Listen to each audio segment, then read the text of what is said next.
WOVU LP, Cleveland.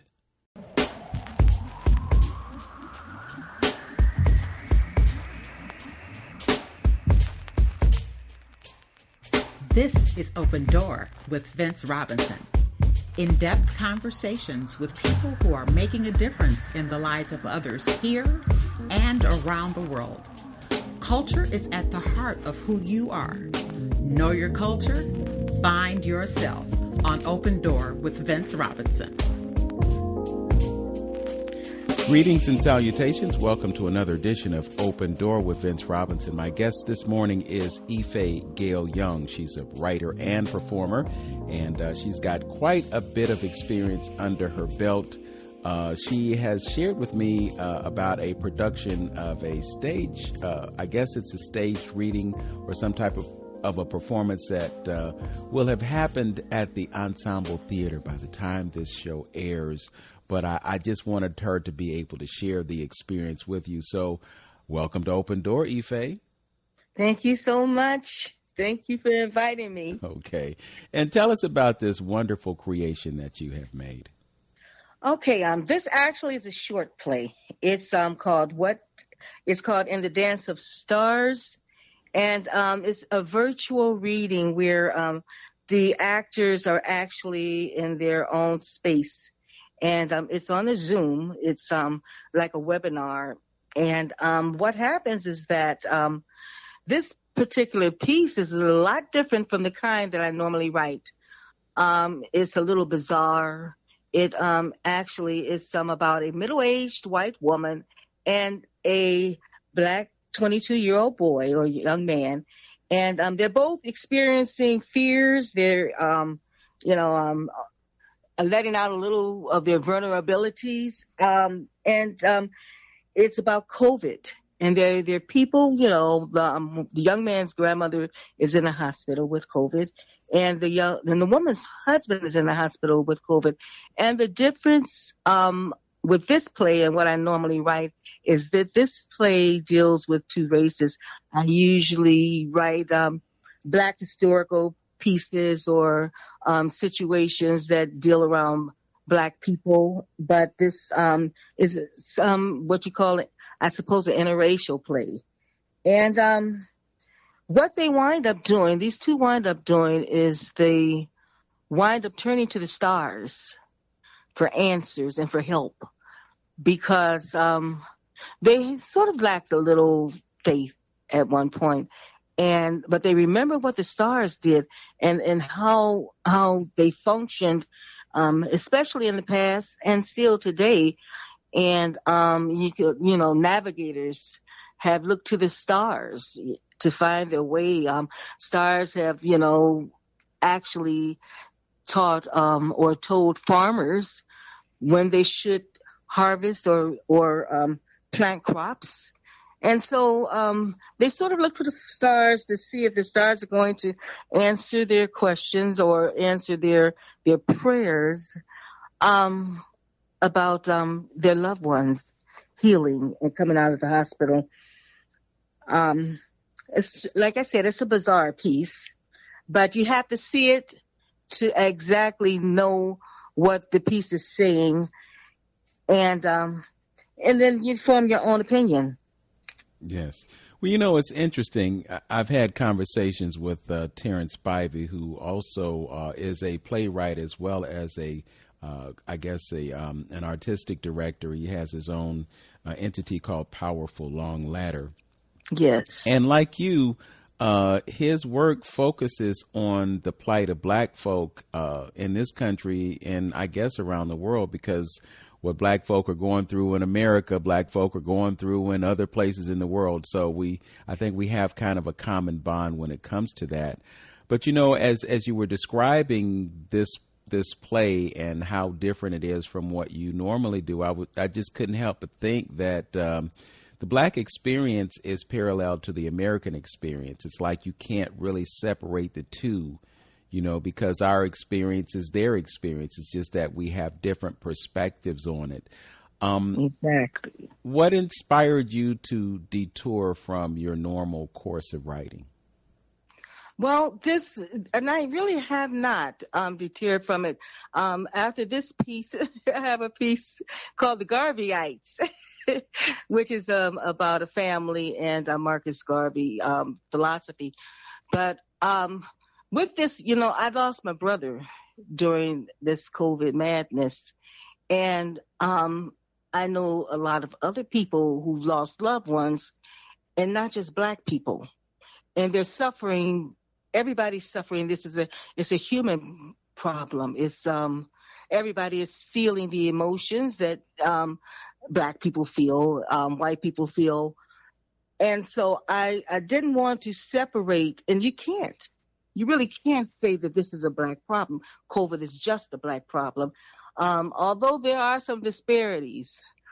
So I wanted to show how it affects everyone, but also how when you go through something together, that it could bring you closer together, regardless of your background, regardless of your age, regardless of your race. And you sometimes come into something to support one another because of what you're going through. And this place sort of shows that.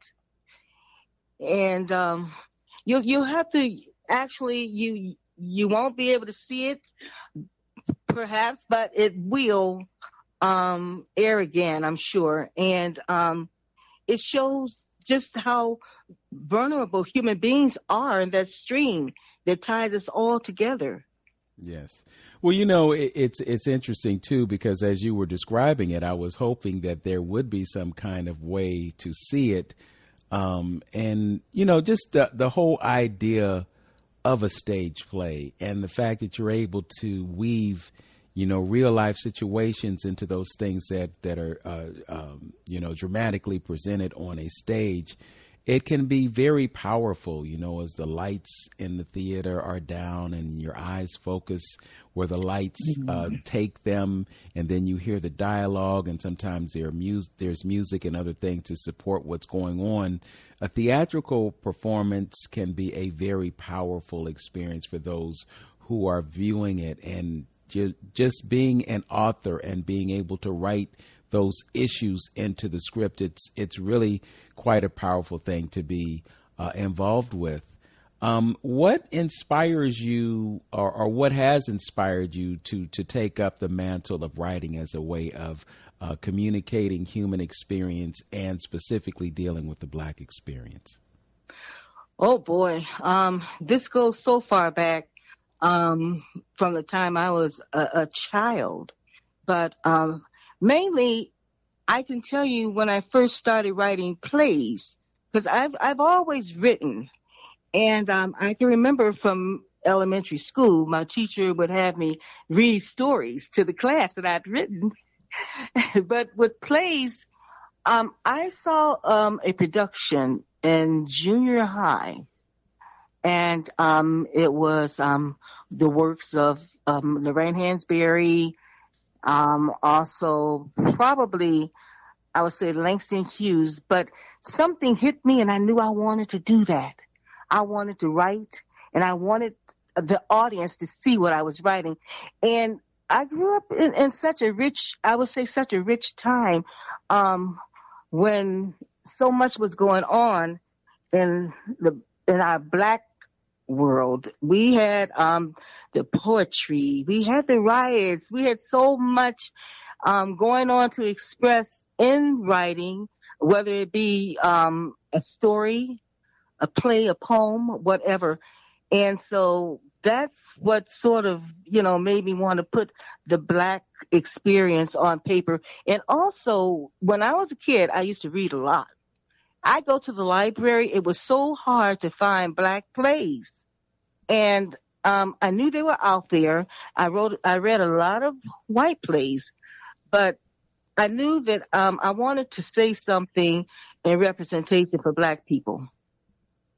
And so that's when I started working, on Black plays, on making sure the characters had something meaningful to say that would inspire and empower the listener, and also teach, because there's a lot of whites in the audience that learn from Black art. Mm-hmm. So you grew up in Cleveland? Yes, I did. I grew up in Cleveland. I went to school in Cleveland, and to me, it was one of the most richest childhoods I could have had. Cleveland was just such a beautiful place for a child, and there was a lot of, I could say it wasn't the fastest city and it wasn't the slowest city, and it was a safe place for children.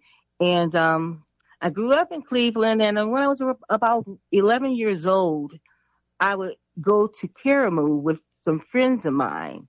I wasn't involved at that time in classes. And then later on, I returned. But yeah, Cleveland. Okay. And what neighborhood did you grow up in? I grew up actually in the Glenville area, but we eventually moved to East Cleveland. And there was, when I grew up, we can call it, because I am a child of the late 50s and 60s, I'll say, because that's when I really was, able to, I guess, really understand what was going on around me. But I grew up at a time when we had the riots. We had poets everywhere. There were Black Panthers. As a matter of fact, my cousin sold Black Panther newspapers. It was just so rich, and somebody would give you a platform and say, stand up there. Get on platforms, you stand up and you read your poetry. It was just, it was a magnificent time. It was a time for growing and for Black people understanding their plight, understanding who they were, and also understanding what needed to be done. And so I got that part of it. I also got the artistic part of Cleveland. I was I had a singing group, a family singing group actually, and we could go and stand up under the street lamp, just like the doo-wop singers did, and we would sing with neighborhood kids around the area, and it was, like I said, just a rich experience for me. And I took all that and I brought it into adulthood, and I used that as a catalyst to create my art. Okay, well, it sounds like it definitely had an impact on you, and you have been able to translate the experience from back then, connect it with the things that are going on right now, and as they say on the streets, keep it moving. So we're going to explore a little bit more specifically about your Karamu experience, and then we're going to also talk about some of the other things that have evolved out of that experience. You're listening to Open Door on 95.9 FM WOVU. I'm Vince Robinson. My guest on Open Door this morning is Ife Gail Young, a writer, performer. She's got a few other tools in her tool belt, and we'll get to them when we come back. We'll be right back after this. Cleveland, we know you have something to say. We know there are things on your mind you've been itching to get out. Call the WOVU Talkback line, 216-200-7848, and tell us what it's all about. Tell us what's bothering you. Tell us what makes you happy. Tell us what you want to hear on WOVU. Call or text the WOVU Talkback line, 216-200-7848. This is WOVU, our voices united. We can't do what we do without you. What's up, Cleveland? It's your girl, Jazzy J, and I just want to know, have you downloaded our app yet? Yes, our app for Androids and iPhones. All you got to do is go to your app store and download WOVU 95.9 FM, and you can listen to us anywhere. Hi, this is Ken Hawkins. Hi, this is Pinky. This is T.C. Lewis. This is Shantae Chappers. This is Reggie Hayman. This is Bill Silverby Richards. If you're not listening to WOVU 95.9 FM, you're not in the mix. I'm Silverby, crank it up. 24 hours of golden. Grand Rising, and welcome back to Open Door with Vince Robinson. My guest this morning is Ife Gail Young, a writer and performer who has written a stage production that has been facilitated by the time this airs. She gave us pretty much a breakdown of what that was all about, but she also disclosed to us that she is, I'm not going to say a lifelong resident of Cleveland, but she grew up here. She said that she grew up in the Glenville community and eventually moved on to East Cleveland. Ife, are you a tar blooder or did you go to Shaw High School? I am a tar blooder. All right. Well, I've kind of adopted Glenville as my community. I've been here for almost 30 years. It'll be 30 years come October 4th, 2022. So I'm a proud resident of Glenville. Can't say that I'm a tar blooder, though, because I went to Massillon, Washington High School, home of the Mighty Tigers, and we whooped up on some Cleveland football teams, but I'm not going to get into that. I don't know if Glenville was the powerhouse that it is now back then, and I don't want to say how long ago it was, but you know, you dated yourself. I'm not going to date myself, but anyway, pretty much so. Okay. We're probably somewhere close to the same age. Talk about what your Karamu experience was like, because I know that Karamu had an impact on many people who walked through those hallowed halls. Okay, yeah. To me, Karamu, the first time I went to Karamu, I was mesmerized by the black and white floor. It was just something about that floor that just gave me shivers.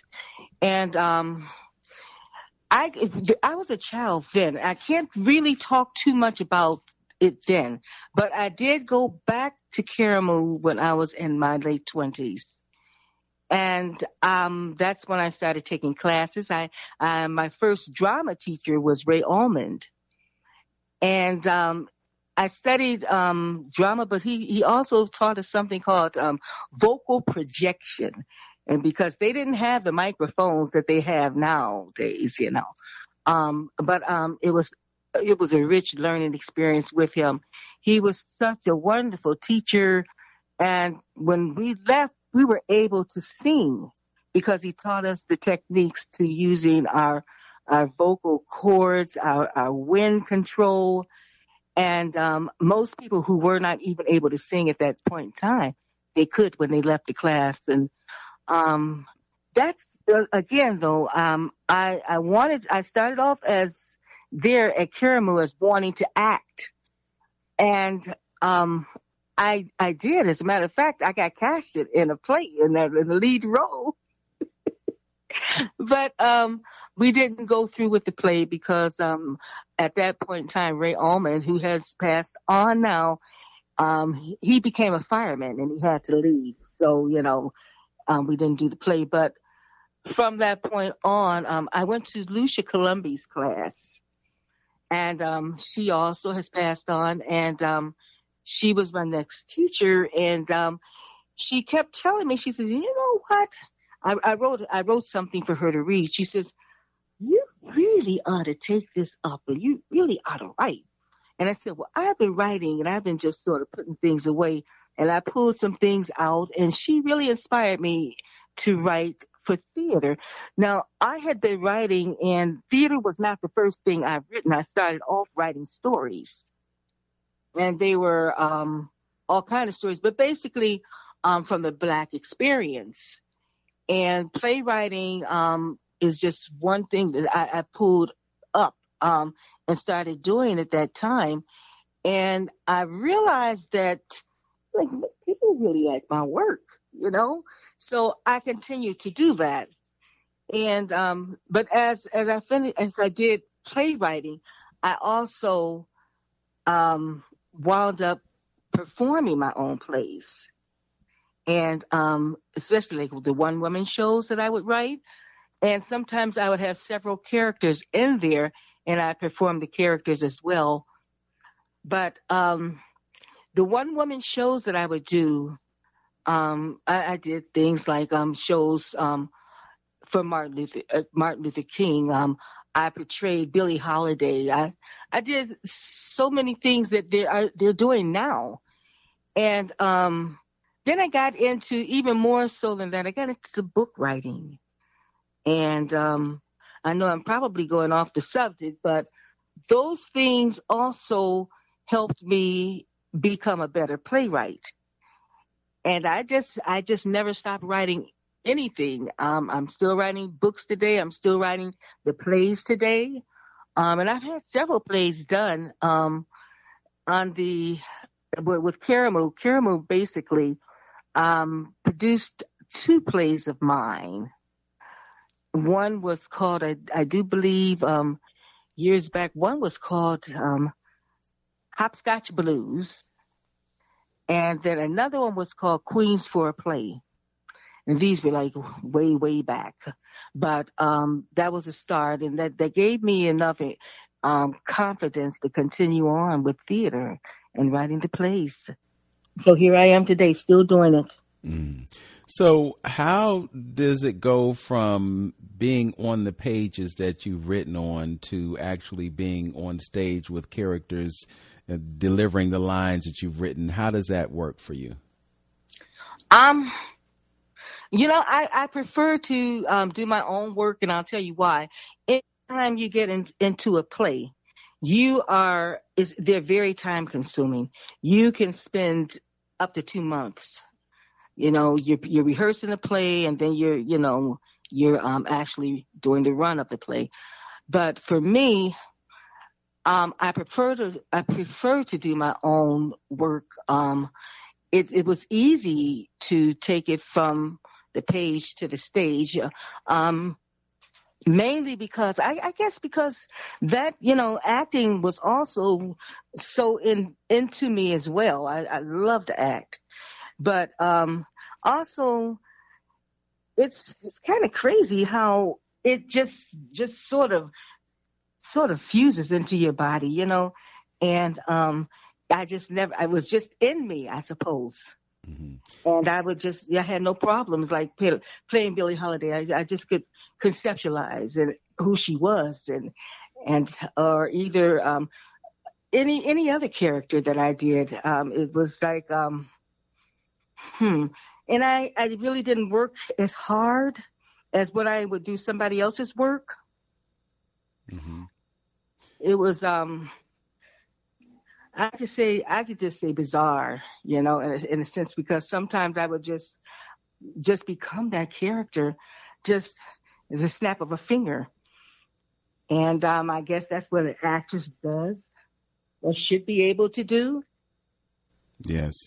I watched a video just a few days ago that was posted to YouTube by the Reverend Dr. Adetokunbo Barishade. Oh. And she was talking about this play that she did, this theatrical production that she did around the life of Imhotep. She approached Sister Yavita Ely, who, as I understand it, is also a chief and has an extensive background in theater. But when she approached when Madame Barishade approached her about doing the play, her first answer was, "Hey, that's a lot of work." And she was not inclined to participate. And then I guess somehow Madame Barishade came back to her and she decided to take it on. And, she just looked at the script and she looked at all the elements that were involved in it. And she realized how much work it was going to be. I've just listened to you talk about how much of that you take on yourself. And then if you're doing a solo performance, that means that all of the lines are your lines and you have to memorize all those lines. Where does the discipline come to facilitate productions on a solo level or on a stage level when you're working with a whole bunch of actors? Discipline, I really think that you just have to want to do it. For me, it's a love, it's really not hard when you love what you're doing. And, I keep the project on top. Even if I'm working with a group of people now, with a group of people, I'm really motivated because I know that my lines are actually their cues. And if I don't get my lines right, if I don't rehearse enough to really get them inside and be able to speak them without hesitation, then I can throw them off. I can throw the whole show off. It's really a lot on an artist, an actress or actor when they are working with a group. Working with yourself, sometimes you could make a mistake and you could fix it. Nobody knows, but you can't do that with a group. And that discipline, I think I've had that discipline all my life with art. I'm just a lover of the theater and a lover of making composition on stage. And it really, really feels good to see the finished product. So that discipline is, I just know it has to be done, and I do it. And sometimes you don't always feel like it. You have life, things happen. And I think that you just have to know that project is more important than some of the things that you would prefer to do or think that you would prefer to do.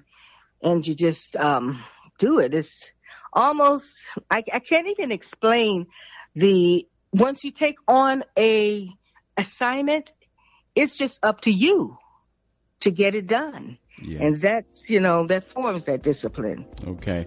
Well, I can attest to the fact that the discipline is there based on previous conversations that we've had. I know you described a point where you were getting up at 3:00 in the morning to do your writing. And I just can't imagine waking up at 3 in the morning to do anything other than maybe use the bathroom and go back to bed. But yes, thank you so much for having the discipline to see things through. We're going to talk about some of the other projects that you have under your belt, as well as some of your musical endeavors when we return. You're listening to Open Door on 95.9 FM WOVU. I'm Vince Robinson. My guest is Gail Young, writer, performer, playwright, and a number of other things. We're going to examine those things when we get back. Back in a minute. Wow, I wish there was a way I could listen to WOVU when I wasn't in the city. But there is. Really? Yes. You can go to WOVU.org. Go to our webpage. It's got everything on all the shows.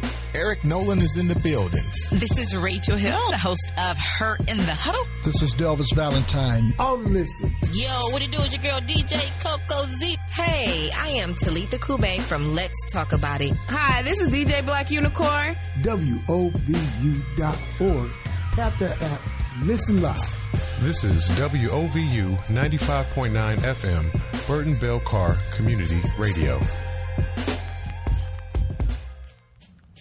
Welcome back to Open Door with Vince Robinson. My guest is Ife Gail Young, a writer, performer, playwright. She's also a songstress. I know she plays guitar and a few other things. So we'll talk about those things as our conversation continues. Let's talk about the musical element, because I know you to also be a performer. Talk about your musical talent and where it has taken you. Okay. I can say this, musically, that was just something that I always did with my family. My mom sang, my brothers and I, we would sing, we'd harmonized, and we'd sing on the radio stations. At different things such as banquets. But with my music, I would say my singing basically was not necessarily so much a soloist, but I would do a solo, but with other people, that I would work with. And musically, I've done some things in New York. Not really big things, I work with some musicians from a group called New Amsterdam Musical Association. Basically singing jazz. That's what I like most, is jazz, because I can improvise, and I like to change things up. I've done a lot of things with the children in terms of my empowerment pieces. I would go to different locations, to the schools, to libraries, to social agencies, and I perform a lot of musical things for children, or either I'd do like little raps and things of that nature. In terms of music, I have not done a lot of soloing. I didn't do a lot of soloing really until I got to New York, but I would do it within my pieces. Things that I wrote for myself, I'd solo. I do musicals, actually, one-woman shows, which were musicals. But I have been on a couple of stages singing, and even here in Cleveland. But it's almost impossible to do everything that I want to do. And it was important for me to learn to play the guitar because, as I said, I do a lot of actually storytelling and things for children and the community. And I add my guitar music, and I sing with that as well.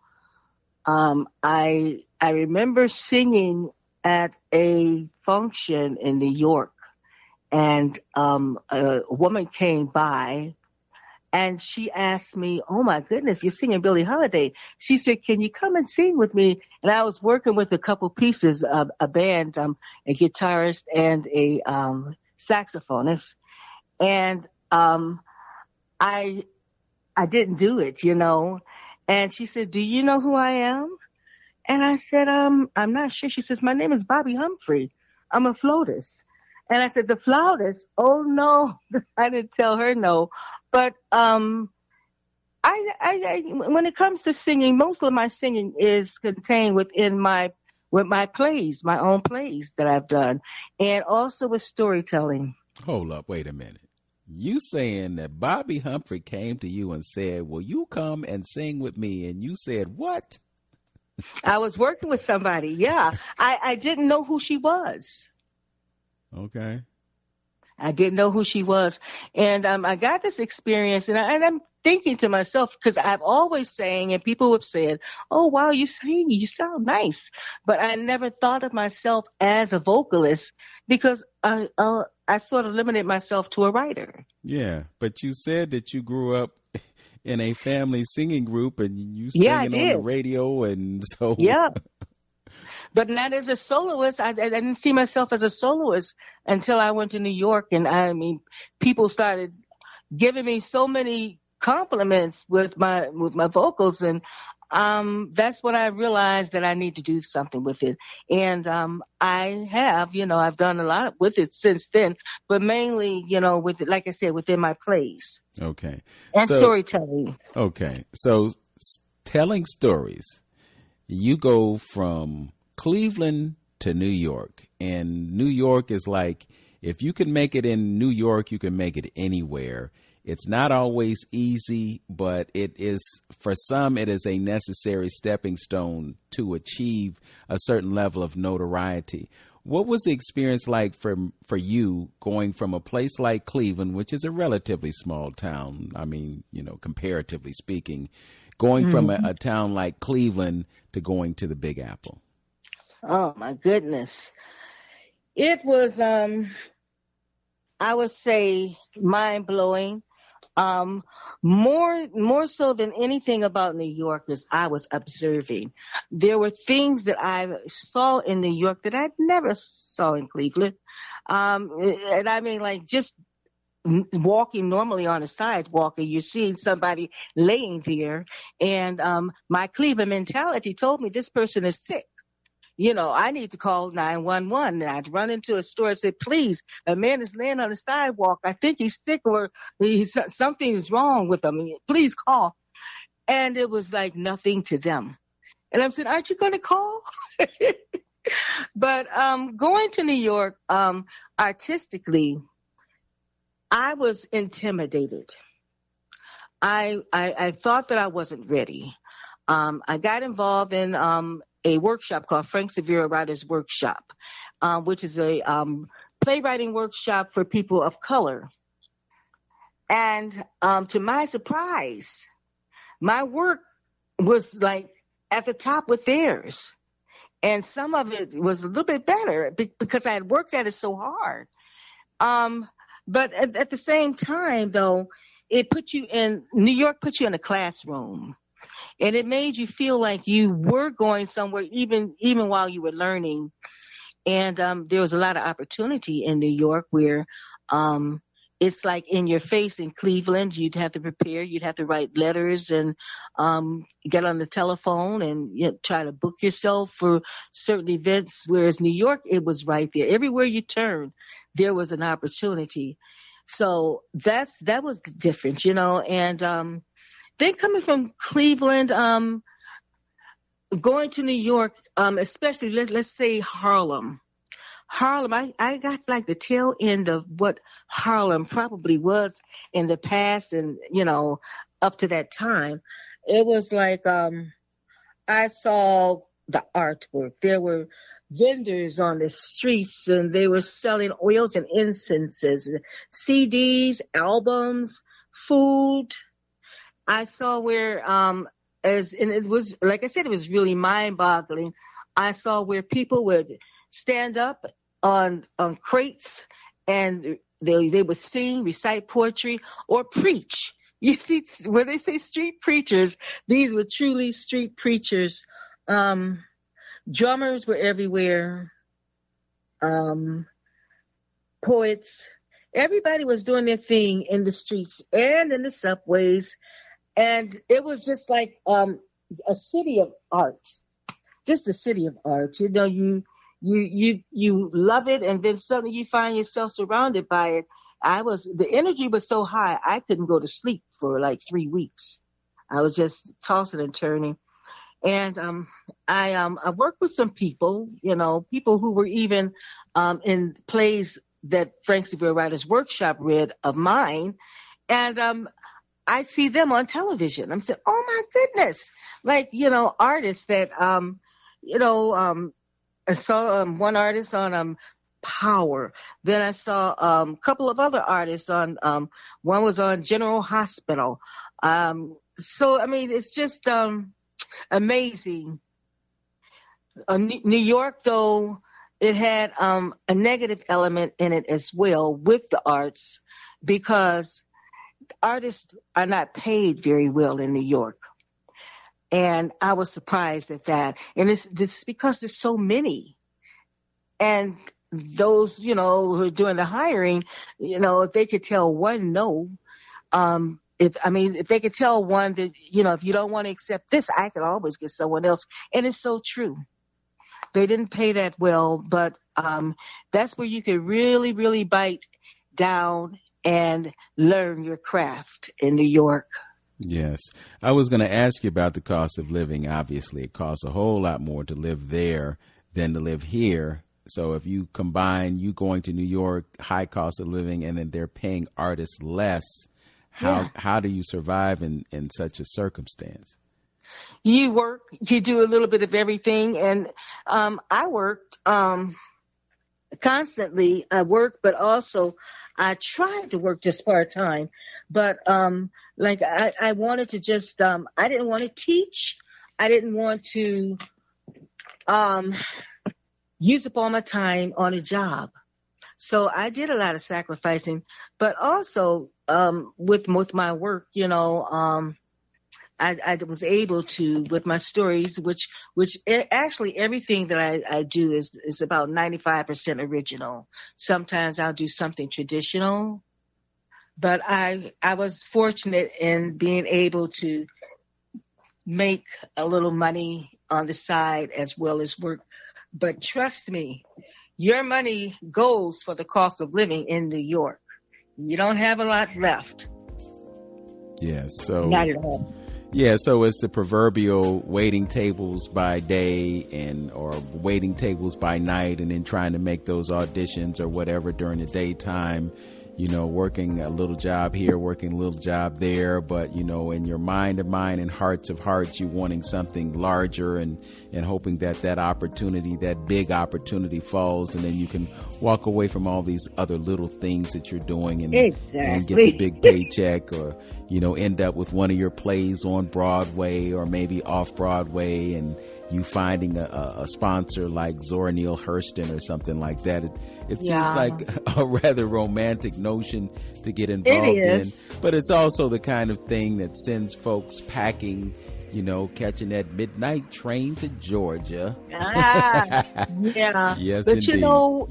that dream keeps you going. Yes. And as long as you don't lose that dream. And the first time I went to New York in 2000. Okay, we're gonna let you tell us about that first trip to New York when we come back.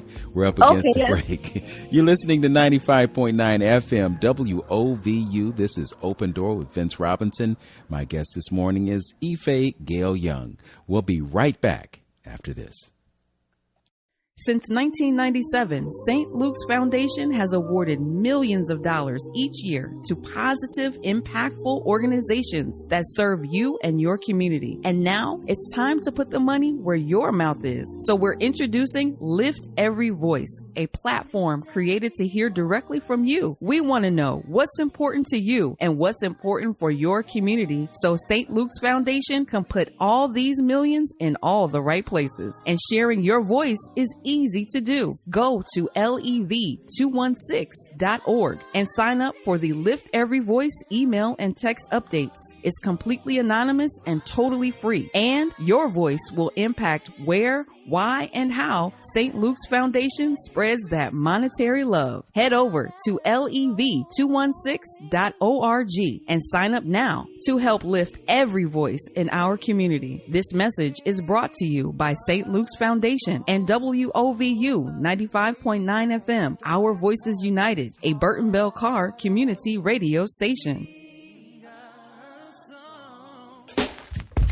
We're back on Open Door with Vince Robinson. My guest is Ife Gail Young, writer and performer, and she was just about to tell us about going to New York somewhere around the year 2000. Pick it up from there. Okay, yes, I did. I went to New York in 2000, and I caught the old Harlem at that time. And when I say the old Harlem, what you might read about in a story written by a Harlem author, and maybe somebody that was a celebrity in Harlem, I would see almost like they stepped out of the past. I saw women in furs. It was even men in furs. But it was just one of in the poetry, and it was so live everywhere. When I went though for the first time in 2000, I wound up staying on a street off 128th Street, off of Malcolm X Boulevard, in a really nice brownstone. And I worked. Let's see. I worked at Verizon. It was a temporary assignment actually at Verizon. And I got a chance to travel around the area and go to some of the jazz clubs. And I ran into jazz artists such as James Carter and Savion and is St. Nick's Pub, a jazz club. Savion danced and James Carter played sax. But the main thing is when I was there is when the World Trade Towers went down. It was, I thought we were at war. Actually, people in New York probably knew less than people outside of the city. I was at the post office at that time on 34th Street, and the post office, you heard the intercom, and they said, "Everybody, please evacuate the building immediately. This is not a drill." And my heart was pounding. What's going on? What's going on? And mind you, I'm already fearful, a little bit fearful in New York because the culture is so different. And we all ran out of the post office, and we could stand on the side across the street and see the smoke. We didn't know what was on fire, but we knew something was on fire. And some woman had a radio, and she says, "Oh my goodness! A plane ran into the tower." And we were like, "Oh wow, this is horrible." Then not long after, she said, "Another train ran into the tower," and we would say, "Oh no, we're at war." And then somebody said it ran into the Capitol, and it was one of the most bizarre moments of my life. And everything stopped. Everything went still. The trains, the subway stopped. The buses stopped. Everything stopped. And I had to get home. So I walked from 34th Street to 128th Street. Everybody was walking. There was nothing moving. And even the cabs had stopped, nothing. You couldn't take anything.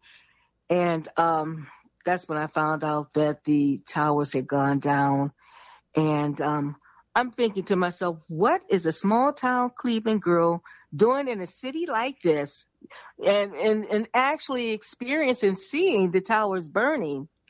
And I could have been a catastrophe, because I left the job 2 weeks before that, and it was a temporary assignment, and I would go under the towers to New Jersey and take the PATH train to New Jersey, and the towers went down around the same time I would have been traveling under. So divine providence kicked in and saved your life. Yeah. It was something. It was just something to think about. I look back and I think about all my experiences that I've had when I was there. And then I could also talk about some of the really good things, just going to some of the things that they don't offer often, with free plays in the park. And sometimes you walk by at the State Building in Harlem, and there's a big long row of drummers. And this is this music throughout the day. And, of course, you see musicians on the streets. But I don't know, that energy was something that I never lost. I felt that energy even when I came back. Still have it. It just moved me in a way, just being able to be there. It moved me in a way that Cleveland gave me the instruction and the know-how. But when I went to New York, it sort of left me with a different type of drive. I don't know if that's the right word. Mm-hmm. So they described New York as the city that never sleeps. And at a certain point, you came back to Cleveland. How did you adapt from being in a place where they never sleep to a place where this is a sleepy town? It was terrible. I came back because my brother was sick. He had cancer, and he passed away eventually. But I came back really to care for him. It was terrible. I can remember purchasing a dinner in Tower City. I purchased it, and it was about 7, and 7, maybe 8 o'clock, close to it. And I sat down at one of the tables in Tower City to eat my dinner, and the security guard tells me I have to move on. They're getting ready to close. And I said, "Close already?" I couldn't believe it. And while I was here, it wasn't, it was normal, nothing, no big deal. I was so accustomed to it. But going to New York and the city, it truly doesn't sleep. Now, I will say there is a period when things shut down, but at 5 o'clock, they're opened up again. The clubs don't stay open all night long, and, but there's something always going on somewhere. And the one thing about it is that, people are working different shifts. So you see people everywhere, anytime in New York. So that could be, one of the reasons why they say the city that never sleeps. But there's so much going on. so much all the time. Yes. We have just a few moments before we wrap up today's show, but I would be remiss if I did not give you an opportunity to talk about what you have written about a very prominent Black female banker. Tell us about that project. You are referring to This Woman Can, and it's a one-woman show depicting the life and times of Maggie Lena Walker. She's a pioneer Black businesswoman that most people don't know about. She promoted economic empowerment, and unfortunately, she was left out of the history books. I discovered her when I worked at the library, and I picked up a small little book, and I saw the picture, and I said, "Who is this?" And I began reading about it, reading about her life, and I was just taken aback. I couldn't believe that we didn't know about her. And I don't know if this was. I suppose she. Well, anyway, I'll tell you a little bit more about her. What she did. She ran for 35 years the St. Vincent Benevolent Society, which was similar to social welfare after emancipation. A lot of our people didn't have anywhere to go. A lot of our people were hungry. They didn't have jobs or anything. But she ran it. She didn't start it. A woman named Mary Prout started it. But Maggie Lena Walker, she was the one that made it big, made it powerful. And what they did is they supplied food for the needy, for the sick. They took care of the sick. They helped people find jobs, our people find jobs, and they help with burial expenses. Because so many people after enslavement, they had nowhere to go. They didn't know where their people were. And but anyway, through this society, she decided that they needed a bank. And so she started a bank. And she started the bank by herself, actually. People didn't think it would be a great idea, but it was called St. Luke's Penny Savings in the beginning. And one of the reasons why she started it is because white banks would not take their earnings or their monies. They would receive it. And so she knew, she went to the committee. She says, we have to do our own. We have to have our own bank. We have to give out our own loans. And that's what they did. And so it started off very meager. And eventually, it grew into a brand new building, which was $100,000, and that's a lot of money at that time. We're talking about 1902. And it had chrome fixtures, the globe lighting, and they eventually had 100,000 members, and this is all over the country. People were sending in checks, cash, and they were, opening up bank accounts, and they even had bank accounts for children. But she ran this bank. It's the oldest Black-owned and operated bank in the country. And in 2005, it went out of business. And but it was phenomenal what it did for the people. And the main thing was businesses. Maggie Lena Walker was very, very concerned with growing businesses for Black people, because we had been, turned away from white society in terms of, getting anything in their communities or buying any buildings and so forth. We didn't get the loans, but she found a way to make every business owner a little bit more, enhance their monies a little bit better through the bank. And the loans were, easily given to Black people. But she is unfortunate because the bank was basically just more as more banks came about. Her bank lost lost popularity, but for a while her bank was just so significant and Black culture. Mm-hmm. Well, it sounds like something that we should be doing today. Maybe we should be doing more of it. But as we have this conversation, the banking industry is going through a tremendous transformation and headed towards more of a decentralized paradigm. But that's another story for another day.